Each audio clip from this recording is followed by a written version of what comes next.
So Mishnah at the bottom of Kuf Aleph Amud Beis. Neger Sheyesh Barosho Glustra.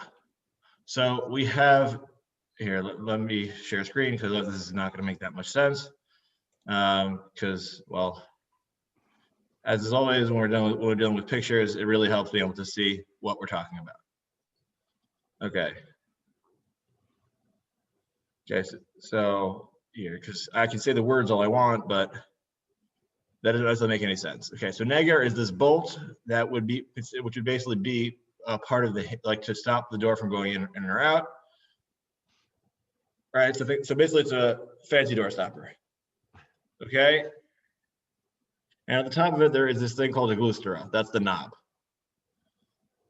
Okay, so so that way it'll have something to latch onto. It's a little bit bigger on top. So it'll stay in a second. So why is that relevant? So Rabbi Eliezer Oser, Rabbi Yossi Matir. So the question is, does this bolt count as a kli or not? Right. So because if this bolt is simply a straight piece of metal, it does not consider to have the status of a kli because it's simply a raw piece of metal or potentially of wood. And therefore, it would not be considered to be good. But on the other hand, if it has a crossbeam, then it would be a valid implement. And therefore, you could, in theory, use it for either, again, the question whether or not it's a utensil or it's considered to be a valid structure. But either way, the point is that it's not considered to be, whether or not it's considered to be part, like it's considered to be a functional usage item or not. And that's Machloket Rabbi Eliezer, who says it's not, whereas Rabbi says that it is. So then we have Amar Rabbi Eliezer. Okay, so Ma'aseh B'Knesset Shebetzveria Shehayu Nohagin Ba'Heter. So there's a shul in Tveria that said that you said this is that you're allowed to use this. So they had this on their door. So Ad Sheba Rabban Gamliel Vazikanim V'Asfer Lahem, and then Rabban Gamliel came along with the rest of the Zikanim at the time, and they were spending their Shabbos in Tveria, and one of the few large Jewish communities back then, and then they said you can't have this practice anymore. So Rabbi Yossi Omer, Eastern Haguba, Ovar Gamliel Zikanim V'Tzir Lahem. So that's Rabbi Eliezer version of the story. Rabbi Yossi, on the other hand, so this means they came by and noticed that that this bolt wasn't in to secure the door. Right, and so one of them said they weren't using on Shabbos, and so the question is, did they say they saw them using this type of bolt? Again, there's a machlok whether or not this bolt was right, whether the bolt is meant to go down on the door or it's meant to be a crossbeam. Some people have a different here. These are the two. There are a couple different versions. We'll see next time. Also, question of which nagar are we talking about in each case.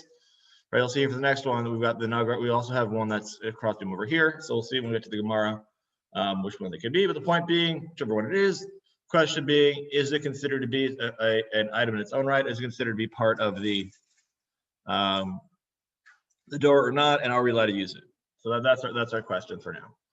And also the story, right? So the question of the story is entirely up for debate. Literally could go. The question is, did the Chaim permit it or not permit it? And that's the Machloket as well. So we're really kind of confused based on the Mishnah. What should we do? So now let's go to the Gemara. Hopefully this will make things make a little more sense. So Benital beigdo kuli amalo pligi. So if it's connected to a door, like with a rope to the door, right? So let's say this is like the bolt for the door that could hold a spot in the ground, but it's connected to the door. So then everybody agrees that that's going to be fine. So as if it's fully attached to the door, no problems. Just like what you can use door stopper nowadays. It's the same thing back then. It's attached, right? We normally screw ours in, but back then they attach it to a string. But again, it should work the same. The keep ligi b'she'enoni tal bigdo. The question is when it can't be picked up by the rope, meaning because the rope is just there to like technically say that hey, this is connected to that, but it's not a very strong rope. So Damar Savar Kevin de Barosh Glustera Toat Klialav. Umar Savar came down to Denita Bigdo low. So one says since it has the little knob on top, so that's enough to say it's a valid part of the door, even though it's not currently connected. The other one says no, you need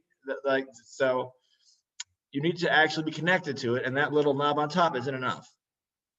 Therefore, you can't use the door stopper on Shabbos. Okay, comes down to, is it a functional kli and part of the door or not? And that's so much of the machlokes we had yesterday. So now we have another case. So neger hanigrar nolin bo b'mikdash v'lo b'medina. So now we have, there's a case of a bolt that ends up dragging along the ground. So we say that you're allowed to use it to lock up in the Beit HaMikdash, but you can't use it anywhere else. Which seemingly, which we say something is allowed only in the Beit HaMikdash and nowhere else. So that means that it is asur midrabanan, and that's why it can be used in the Beit HaMikdash but not elsewhere. So we're going to have to get into why. So then the next case is v'hamunach kan v'kan asur. And if it is tied and rests not entirely on the ground, meaning it's like half up, half down, right? So the question is like, what is like you have like it's a bolt that goes on the ground. You pick it up, not pick it up. So if it's in that case, right? So it's allowed to be used to lock the doors in the Beit HaMikdash, but nowhere else. But if it's but it's half on the ground, half floating in the air, then it's a problem. Rabbi Yehuda Omer. Hamunach mutar b'mikdash v'nigar b'medina. Rabbi Yehuda has an entirely different series of events. He said, as opposed to Tanakama, he says that if it is fully resting on the ground, it is mutar in the Beit HaMikdash. But on the other hand, if it drags, you're allowed to use it in the anywhere that's not the Beit HaMikdash. So meaning, but also the one that drags should also be permitted in the Beit HaMikdash as well. It's just simply stating that there is a circumstance where this type of thing is allowed to be used in the that the case of dragging along the ground is permitted elsewhere. Okay. Yeah. So again, we have our diagrams over here. If any, so hopefully that's clear enough. If not, please let me know. Okay. Now I'm scrolling down a little bit because can everybody see the diagram at 79? Because that's the next one that's coming up. Okay, I'll go with a yes. Okay. So Tanar Banan. So now we've got Breita trying to explain a little more what we meant when we said this bolt. So, or this, like what's it being used for, where's it going? So, Ezehu neger hanigrar she'anolim b'mikdash aval lo b'medina. So what do we mean by this bolt that drags on the ground that you can use in the Beit HaMikdash, but not anywhere else? Kol shekashur v'talui v'rosho magia la'aretz. So the one that you can use in the Beit HaMikdash, but not anywhere else, is where it's tied and hanging. And the top of it, the tip reaches the ground. Rabbi Yehuda Omer ze'af medina mutar. Rabbi Yehuda says that this is the nigrar case, and this is allowed even in the anywhere else that's not the Beit HaMikdash. Ela eza neger she noalin b'mikdash aval lo medina, and which is the one that's not permitted? Kol she'eno lo kashur v'lo talui v'shomto manicho b'keren zavit. And what is the one that's really problematic? That's simply where you took your nice bolt and you simply, do we have a case where basically you, instead of it being tied, you simply just left it there in the corner. Here we go. Just like, see, it's just like resting here on the side here, not attached. A little bet there. Can we see that? The one that's not tied to a string, right? You basically leave it against the corner. Think the big heavy door bolts that don't really hang very well. So it's kind of like, you put it over the door, nice big and heavy down so people can't get through, but when you're not using it, it's on the side. So that's the one that's a problem, that's problematic. That's not considered to be part of the door at all. So Amar Rav Yehuda, Amar Shmuel, halacha Rav Yehuda b'nigrar.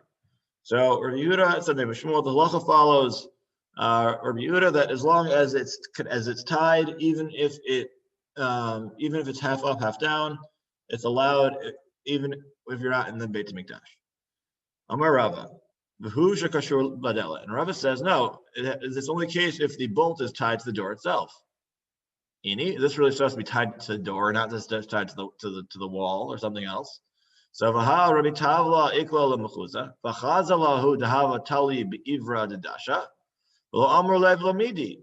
So once we saw somebody who has had a certain bolt, and how do they hang it? With a piece of grass. And last I checked, grass is not going to be able to do much to holding a big deadbolt. It's just not doing anything, right? So the answer is there is that you're right. True, it looked like it was being hung up by a little rope, but turns out that rope is actually able to hold the weight of the bolt, and that's why it's okay.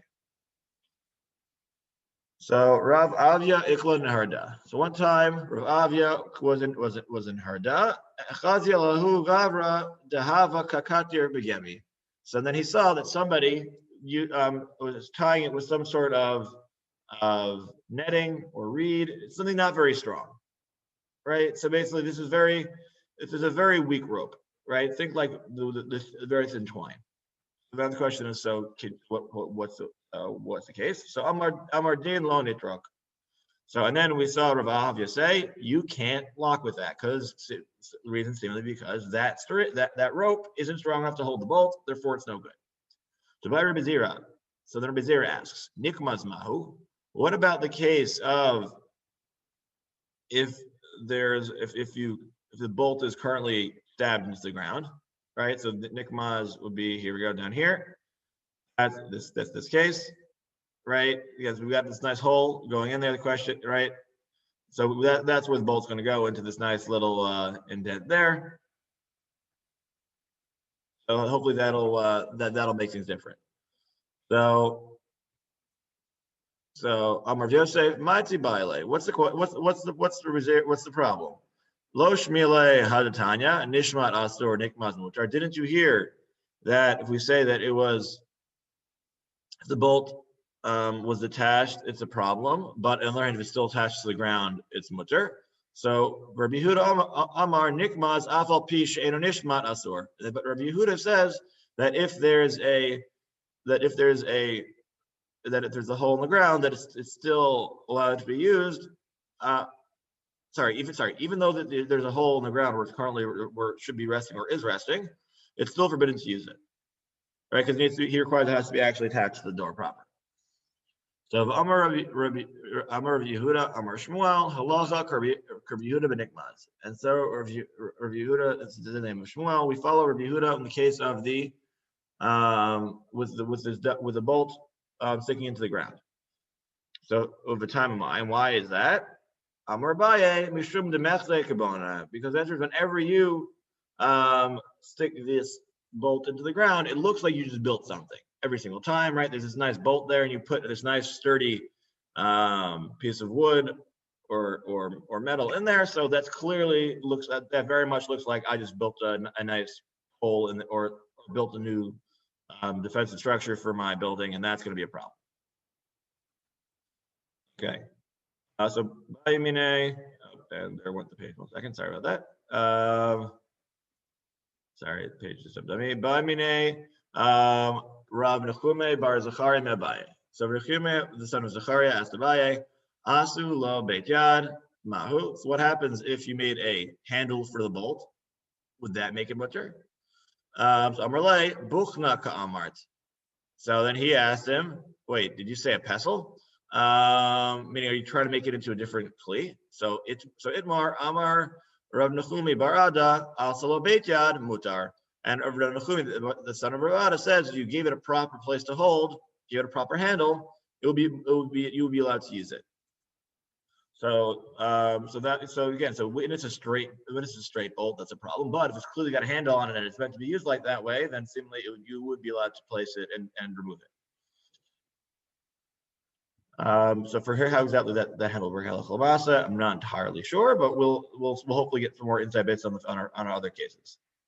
Okay, so who sharita dahava bay Rabbi Padat dahava lamudle bay asara v'shadula adsha. So there was in the house of Rabbi Padat, they had a crossbeam so heavy that it took 10 people to be able to lift it and put it up. So this was a very secure house, right?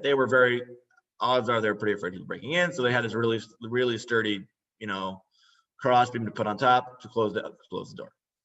So he said, well, they'll do it, presumably that is mutter. So and why do you allow them? Because Amar Torah Kliala. He said it's permitted because this is a status of utensil, because it's clearly used as a deadbolt for the door, and that's its usage, so it's fine. So I'm not sure if the picture has it being simply a log. I'm thinking it might be more like it's probably more.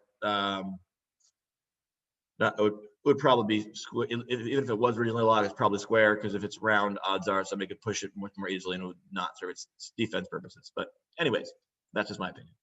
So ahi asita dahava be Mar Shmuel dahava mechzakat adriba.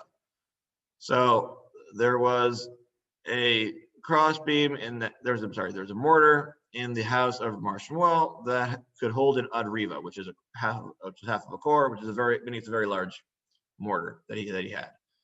Meaning for a mortar pestle, not not like a mortar like that you'd end up like the weapon. Okay, so Shara Mar Shmuel Mishte Adasha, and similarly here, Shmuel allowed them to put it up. Amar Torah Klialai, he said you're allowed to use this mortar because again that's this thing over here, right? He had a very big one. Maybe it was used for an olive press or something, or maybe instead of the a normal millstone. By the way, they had this really big mortar from like a mortar pestle that they used to grind stuff with, and so that he let him use it. Shalach le Rami bar Yechezkel or Vamram. Nema lon mar mehalin mili maliata damar la mishpeit Biasi b'chifi darba. Okay, so Rami bar Yechezkel asks Rav Amram to come and tell them, tell us more about what you told us in the name of Ravasi about the arches on the boat. So Shalach le Hachi Amar Ravasi. So he responded back. Here's what Ravasi had to say about this. Hani kipi de arba bisman sheyesh lahem tefach. So when do we allow you to use the mats that are on the side? Okay, so here we go. We have a nice, enclosed boat. The question is, at what point is this considered to be a valid structure, and do we here? So if you're looking here in like on Parashai or in your Gemaras, so what is kipi d'arba? Shenoatzin ke'en maglin rosho achad b'dofen zeh shel tzvina rosho sheni b'dofen zeh aporsing b'diu mechalsot al gemi. Right. So basically, the point is that you have this nice arch, you cover it up, and that way, it'll end up being covered. So that's what we're talking about. So what did he say about that case? As long as there's a tefach left, you're allowed to view that whole area as if it's enclosed. Inami ein behen tefach ein bezeh benzel zashlosha l'machar maybe machzel to poretz alehen. So it says either then if there was at least a tefach left, then you can extend for the rest of the way. Meaning extend where the tent is, where the cover is. Alternatively, if they had enough arches that were close enough together there that you could use lava, that would also work. Therefore, you could also spread a mat over it. This right here is very relevant for, let's say, if you ever wanted to open up a let's say the awning of, let's say, a baby carriage, right? So as long as it's opened by a tefach, right? So there's a tefach left, therefore you can keep extending it without there being a problem. So my taima mosif ol rayu v'shapir dami. Why is this mutter? Because you are adding on to a temporary tent, and therefore it's considered to be mutter in doing it in this fashion.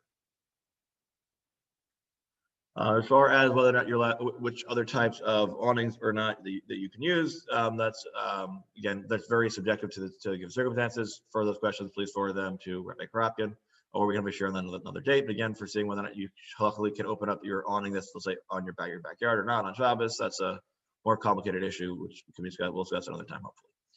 Okay, so dichri dehavule l'Rav Huna. So there were certain rams that Rav Huna had. Bimama ba'otula v'lala ba'avira. That required shade during the day and air at night. So Atlak made Rav. So you can ask Rav, so what he should do. So Amarlei zil karoch budya. So he said v'shayir ba'tefach. So he said, what do? You roll up the mat, you leave a tefach. L'machar pashta umosif aloho arai hu v'shabir dami. So then what you should do the next day is then, as long as there's one tefach left, and the next day you can unroll the whole thing. And therefore, there's no problem. So again, for our awning case, seemingly as long as there's at least a tefach left of the awning when it's collapsed, you're good.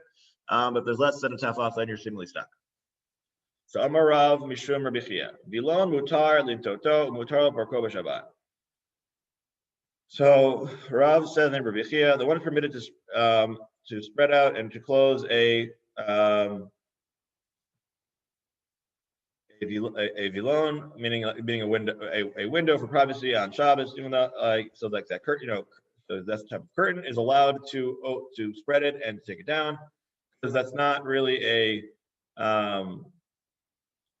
it's simply a temporary wall, and therefore you take it off on Shabbos. So this would help, let's say, in terms of, let's say, if you wanted to, you had to make a mechitza on Shabbos for your minyan, assuming that you were davening indoors, which is not happening anytime in the near future, but whatever. Assuming that we were doing so, and you wanted to set up an impromptu mechitza, could you throw, the curtain? Could you throw a curtain over your coat rack when you haven't done so yet or not? So here it seems seemingly is indicating that you can. Again, for that you can or can't. Allah Khalmasa, please consult the crowd. So Kilat Chatanim Mutar Leporkov L'Totab Shabbat. Similarly, if you have a bridal canopy, stick with those nice princess beds. So you're allowed to to put on the curtain, take off the curtain on Shabbos, no problem. So Amar Sheshet Brei de Ravidi Lo Amran Ela She'en Bagaga Tefach Aval Yesh Bagaga Tefach Asur. Now here we have the interesting thing the other way around, is that we only allow you to, put it back together and take it apart if it doesn't, if it comes to a point, right? Like this one. But if it's got a flat top, that's a problem. So now we're trying to figure out what is it like. So now we're trying to figure out what's the difference between those two things. All right, again, this type of canopy bed is not quite as fancy as the modern ones, right? It's only the 2-post, not a 4-post. Okay. So where were we? Right. So, okay. So v'chi'ein begaga tefach lo amran ela she'ein v'pachot mishalosh samoch lagag tefach. Aval yesh pachot mishalosh samoch lagag tefach asur. So when we're saying that it's got where we say that it's 1 tefach on top, we mean it's either at the very top or somewhere or within 3 to the top. So if it's 2, so that means that if it's right. So it depends on how the rate of like the slope, right? If the slope is a third, then you've got as a third, then you've got right. If you got a slope of 3, right? Rise of a run of 3, that's a problem. But if it's anything less than that, then it'll be fine. Okay, so it depends on how steep on how steep the walls go. Okay, so again, the steeper the better. In this case, at least. Okay. So now we're going to get to the next case. There we go. Okay.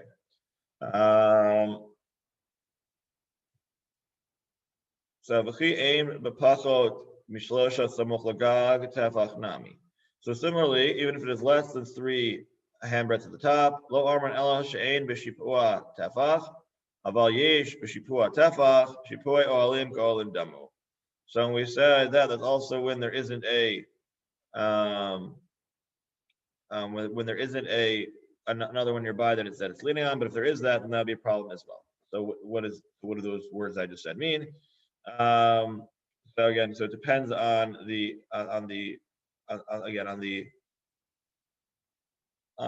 say over here, that's this case here, by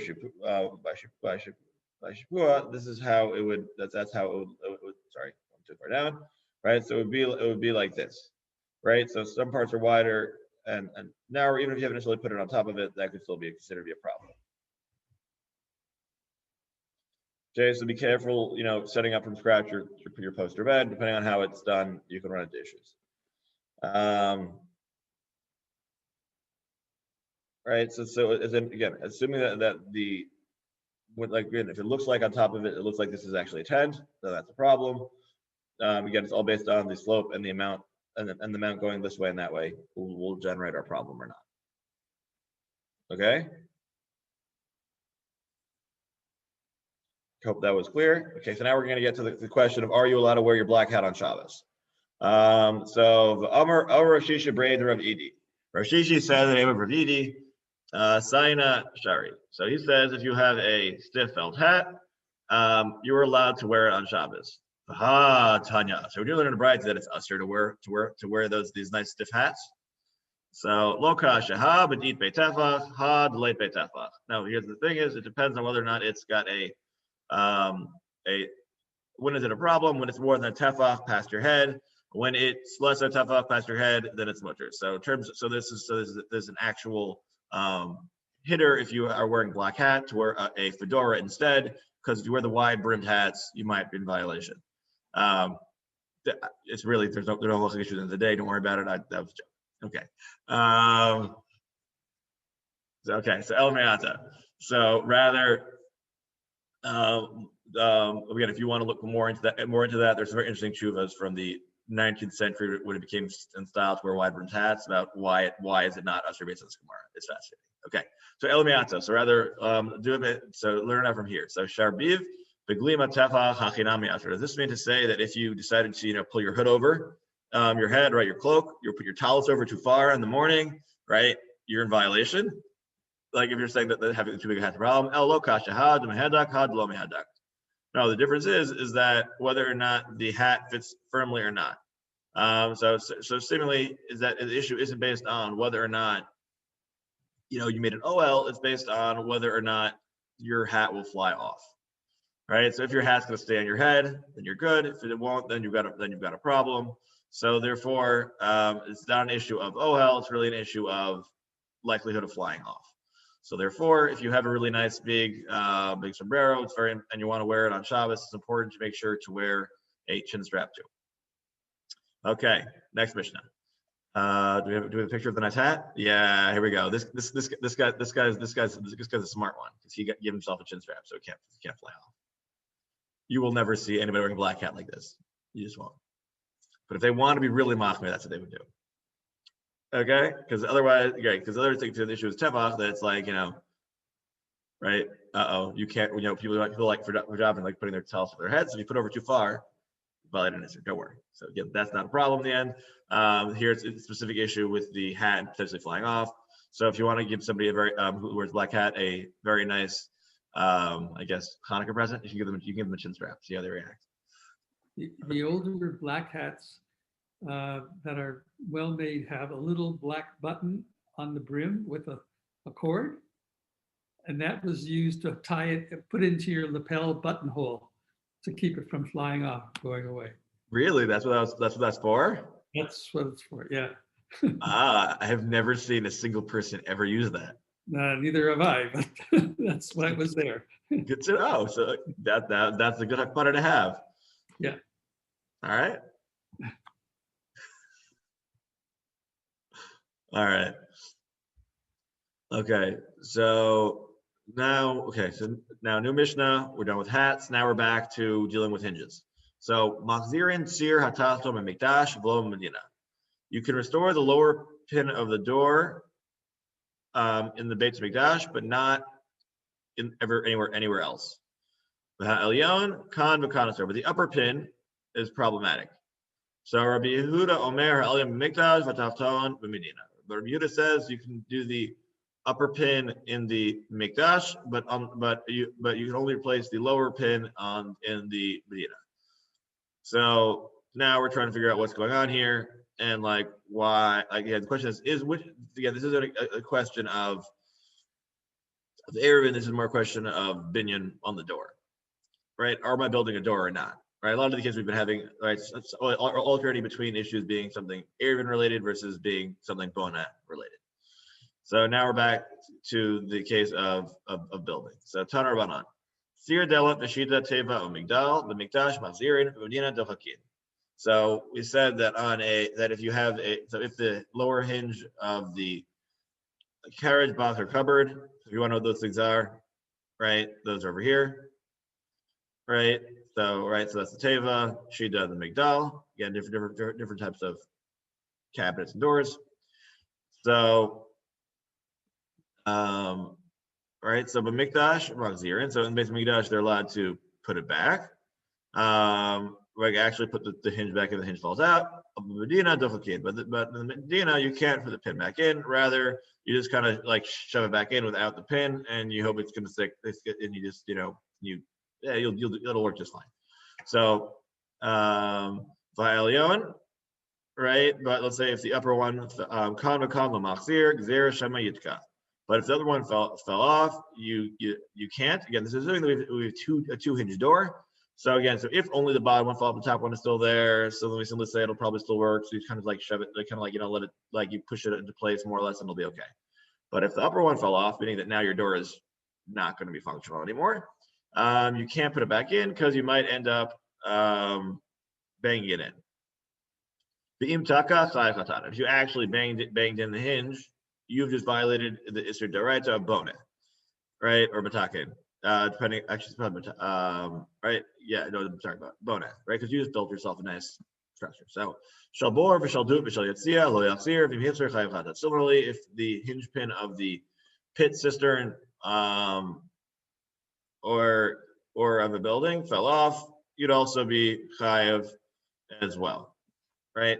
So again, these are all these are all various types of things. If you had done them, like putting in that last little pin before we're talking about the case, that was the case of what part is considered to be part of the door or not, and that was either again borderline between issues of Bona as well as of Eruv because it was fully attached and it's not Bona. There's also no problem with Eruvin of using it either.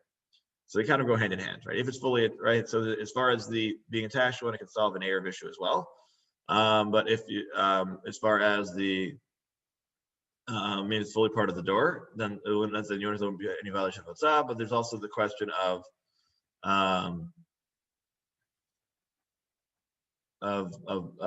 building as well. If it's not sufficiently considered part of it, by doing so, putting it back, you just built a new structure, and Bona is Esther Midrash on Shabbos.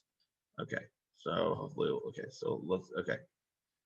gotta apologize if I'm going a little quickly. Hopefully we'll be able to get it all in. Some of these things that we're getting into some other issues that are Esther Midrash on Shabbos. Hopefully and let me know if needs more explanation. So Machzir and Artia b'Mikdash. So one is allowed to fix a bandage that came off of a wound on Shabbos of a loba medina. You can't do that elsewhere again because anything regarding refuah is Esther Midrash. But if you're putting a bandage on to start with in both cases, it's forbidden in both cases. Again, this is assuming that it's not life-threatening bandage. This is like, paper cut type thing. Okay, so Tanar Banan, Mertia, Shapersha, Me'al Gabe Maka, Machzirim B'Shabbat. So this is on right that if a bandage fell from a wound, you can return it to place on Shabbos no matter what. Rabbi Yehuda Omer, Huchel Kolamata, Do Kolamala. So Rabbi Yehuda says if it slips downward, you can put it back up. Lamala, Do Kolamata, or you can put it back down. Magala, Mixat, Ratia, Umakanech, Alpiamaka. You can even lift it up a little bit to clear underneath. Machol or Magala, Mixat, Ratia, Umakanech, Alpiamaka. You can even use it on top as well to clear the other side. Again, as far as actual medical recommendation, follow whatever your doctor says to prevent infection, because that's actually potentially, depending on if it's an actual wound that requires something like that, odds are it's probably Pikuach Nefesh, and you'll probably have to be much more careful than what is mentioned in the Gemara here. Question, Rabbi. If this is part of an avoda, then it couldn't be something that's on the hand because that would be a chatzitza. So there's correct. So we're not talking about the Kohen who's doing the avoda having this bandage. This is somebody who happens to be in the Beit Mikdash. Let's say one of the Leviim who's singing had a bandage on their hand. Right. Okay. So yeah. For the avoda, you're not able to have anything. That's why I was questioning that. Okay. Yes. So correct. Good point. Right. It'll be a problem in terms of doing a avoda while having a bandage on. So we're referring to a case where the person is not currently involved in the avoda, but they're simply in the Beit Mikdash.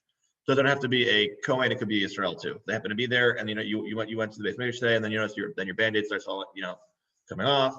Right. This is assuming you're right. Okay. So again, there's a lot of other things going to go visiting Beit Midrash, which again is a sheer entire, which we definitely don't have time to get into today. Okay, only 5 minutes left. So okay. So Richiat Smalo you can ask, but you shouldn't clean the bandage itself. If you were to do so, then that's considered to be in violation of spreading the ointment, and that's usher. That's the right of imirech. And if you spread the cream on the bandage, then that's chaim chatat. So very important. If somebody happens to be since it's deliberately smoothing something out on a bandage or on a cloth, doing that is usher. So in case you ever having to use bacitration for whatever reason on Shabbos, preferred is to put it on the wound, not put it on the bandage. For that reason, because you want to try and do it durabanan, because that's just the better way to do it. And as far as medically, it works exactly the same. I've had to do that myself when I got my burns. So again, I was putting the cream directly on the burns as opposed to on the bandages. Okay. I'm already again follow the doctor's advice. But that's just one little switch that should be fine either way. Anyways, for more if that ever happens, if any medical issues come up, again, be safe. Consult the doctor first. If you're looking for a way to lessen grievous, then consult the rabbi. But yeah, make sure Pikuach Nefesh wins.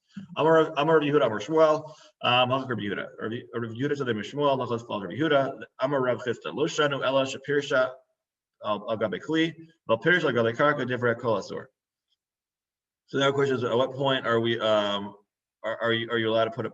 Are you allowed to put it back on? The question is, let you put it on top of Kli. So if you put it on top of a Kli, so therefore it's not fully off, then you're allowed to put it back on. But if it is on the ground, it'll be a problem to put the bandage back on you.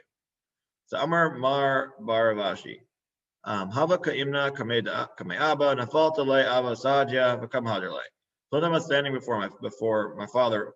Mar Baravashi was standing before his father Ravashi, and the bandage fell onto the pillow, and he put it back on.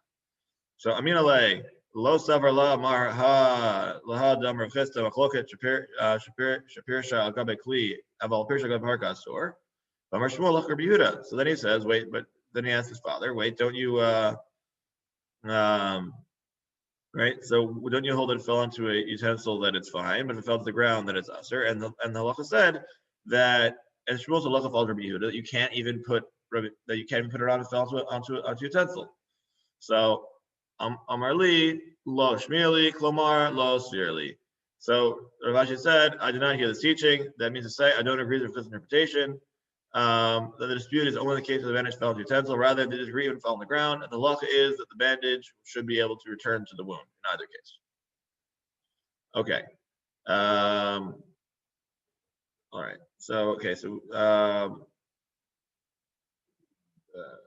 okay. So again, I'll leave off the next bit. We'll start tomorrow, just because I see that we're running out of time. And so I'll sum it up. Yeah, we'll do our picture sum as per usual. Okay, so tomorrow we'll get to the case with the how to fix your musical instruments. Okay, so again, so last things last. So just the most recent one first. Again, case about the bandage. Right. So if you're doing it mishum refuah, so it's problematic. Again, one of the caveats that you're allowed to that nowadays that you're allowed to do, even no matter what the bad thing is, if the purpose isn't to heal the wound, but it's simply to prevent it from being rubbed against, then it is much better to put on a band-aid no matter what. Again, if there is a requirement to put on cream, it is best to put it directly onto the wound, not to put it onto the bandage first. And as far as anything medically related that requires you to actually be putting on creams, etc., and whether you should do it on Shabbos or not, again, it's important to consult the doctor for what's required in terms of maintenance of the bandage, and then talk to the rabbi to see if there's any ways of lessening the issur. But again, most important is that you follow the doctor's advice so you don't actually get an infection or get injured, because pikuach nefesh very much trumps Shabbos. Okay, even stomach pikuach nefesh, even if it's doubtful. Okay, so again, so if anything bad ever happens in the case of pikuach nefesh, because somebody thought that that was usher, then it is the rabbi's fault for not educating people properly, or whoever told them that is educated properly. So again, I will stress yet again, pikuach nefesh trumps Shabbos, even stomach pikuach nefesh. So if you're not sure, pikuach nefesh wins. Okay, consult doctors or emergency services as necessary. Okay. Now that we've been clear on that, let's quickly run through some of the cases we had. So basically, we were talking about whether or not door stoppers and bolts are considered to be part of it or not. We said it comes down to whether or not the bolt itself is a kli, is it not a kli, whether it's connected or not. If it's kli in and of itself, it doesn't need to be connected. But if it's not a proper kli in and of itself, it would need to be connected in order to be used. Where there's debate about the strength of the rope. Does it need to be like a fully strength rope, or is it just nominally to show that this thing is part of the door? That was machloka. We also discussed the problems that come up if there's an actual big hole indent in the floor with a loose bolt, because that's considered to be a problem of O&M when you put it in. For our locks, that's not necessarily a problem. We discussed also again a couple of cases of cross beams. We also discussed certain cases of unrolling awnings and when it is mutter versus when it is usher. Again, important part is that you have a tefach left, and that allows you to open up awnings. Again, very relevant for opening up carriages, for opening up like the awnings on carriages and things like that. Okay, then we talked about again cases it can be bed and being a problem of throwing it over if that ends up making a tent. Be careful with not to. So again, that's also an issue. Say you're making a pillow for it. You can also accidentally violate OHEL. So odds are you probably should not be building it for the kids. And yeah, if they build it, you can debate whether they violate something or not. But if you build it, it's probably going to be a problem. Okay, we discussed all the case question of Isser of having hats. We also discussed the cases of putting back a door in or not, and whether or not you're putting the bolt back in is going to be direct or rabbanan, depending on whether or not the case is fully broken or not fully broken. And yeah, that would be what we discussed today. Okay, and tomorrow we'll pick up for the Mishnah. Rabbi, Yes. Eli had raised a question regarding the chatzitza. Mhm. So the article says that it refers to a coin that is actually doing the avoda, and if the rabbis gave special dispensation for the coin to put the bandage back on, because otherwise he may not do the avoda. So and he brings down the Gemara in Gemara BAYT, so that Tehiru Sofon Mishum Techilatam, that they gave special permission because if they wouldn't, in this case here, if they wouldn't allow him to put the bandage on, he wouldn't do the avodah, which would not be correct. Oh, so we're saying it was an issue with the Kohen was doing the voda according to okay, interesting. Yeah, right. Okay, saying correct. It was special dispensation. Yeah. Okay. Shkoch. Nice, guys. Thank you, Jamal, for excellent point. Okay. I did not know that. All right, take care.